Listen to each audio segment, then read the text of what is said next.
ওম শান্তি। আজ আমি খুব সুন্দর টেস্টি দই বড়া নিয়ে চলে এসেছি। এবার দেখে নেন দই বড়ার রেসিপিটা কিভাবে আমি করলাম।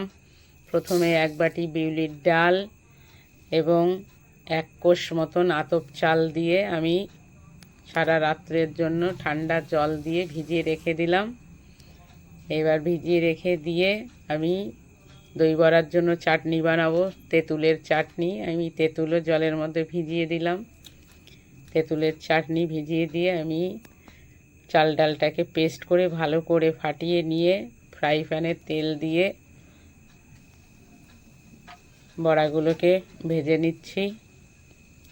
বড়াগুলো ভেজে নিয়ে এবার আমি গরম জল করে রেখেছি হাঁড়িতে, ওর মধ্যে আমি বড়াগুলো 5 মিনিটের জন্য ভিজিয়ে রেখে দিচ্ছি। এবার আমি 2টো শসাকে গ্রেট করে নেব। ভালো করে ওটাকে গ্রেট করে নিয়ে দই বড়াগুলো গরম জলের মধ্যে ভিজিয়ে রেখেছিলাম, দেখেন পুরো হাঁড়ি ভর্তি হয়ে গেছে, ফুলে ফুলে ভীষণ সফট হয়েছে। এদিকে আমি টক দই পেতে রেখেছিলাম, টক দইটাকে সব রকম মশলা দিয়ে ওটাকে একটু বিট নুন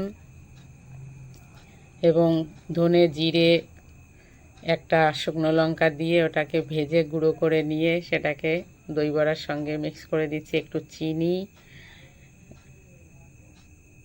এবং চিনিটা দিয়ে শসা গ্রেট করে শসা রেখেছিলাম সেটাকে দিয়ে ভালো করে ফাটিয়ে নিলাম। নেওয়ার পরে দেখেন দই বড়াগুলো কিন্তু রসগোল্লার মতন তুলতুলে নরম হয়ে গেছে। আমি সব বড়াগুলোর মধ্যে দইটাকে ঢেলে দিলাম। সারা রাত্রের জন্য আমি এটাকে ফ্রিজে রেখে দেবো। ঠান্ডা টেস্টি দই বড়ার জন্য এটাকে ফ্রিজে রাখতে হবে, রাতভর ফ্রিজে রেখে। এবার আমি তেঁতুলের চাটনির জন্য যে তেঁতুলগুলো ভিজিয়ে রেখেছিলাম ওটার দানাগুলো সব বার করে দিয়ে এবার আমি কড়াইতে সর্ষের তেল দিচ্ছি।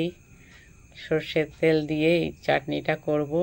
একটা শুকনো লঙ্কা 2 টুকরো করে ছেড়ে দিলাম তেলের মধ্যে, কিছুটা 5 ফোড়নে দিয়ে দিলাম।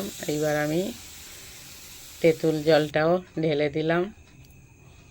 তেঁতুল জলটা দিয়ে একটু হলুদ, পরিমাণ মতন টেস্ট অনুসারে একটু নুন এবং ভালো করে নেড়ে নিয়ে কিছুটা বাতাসা দিয়ে এই চাটনিটা করব। ভীষণ টেস্টি হয় এই চাটনিটা। এটা শুধুমাত্র দই বড়ার জন্য নয়, এটা আপনারা ইডলি বা দোসার সঙ্গেও খেতে পারেন। ভীষণ টেস্টফুল হয় চাটনিটা দিয়ে, ইডলি দোসা ভীষণ ভালো লাগে। এইবার আমি ওটা ছাঁকনি দিয়ে ওটাকে ছেঁকে নেব। ফোড়নগুলোকে সব বার করে নিয়ে পুরো টমেটো সসের মতনই সুন্দর হবে, ওর মধ্যে কোনো ফোড়ন থাকবে না। এইবার আমি সবাইকে পরিবেশন করার জন্য দই বড়াগুলো ডেকোরেশন করছি। একটু ঝুরি ভাজা উপর দিয়ে ছড়িয়ে দিয়ে আর তেঁতুলের চাটনি দিয়ে হেভি টেস্ট হয়েছে।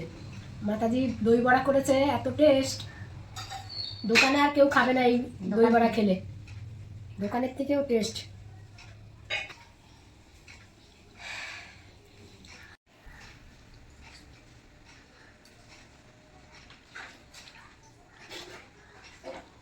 টেস্ট হচ্ছে, সুন্দর হচ্ছে, ভালোই লাগছে। কোনোদিন খাইনি, আজ প্রথম খাচ্ছি।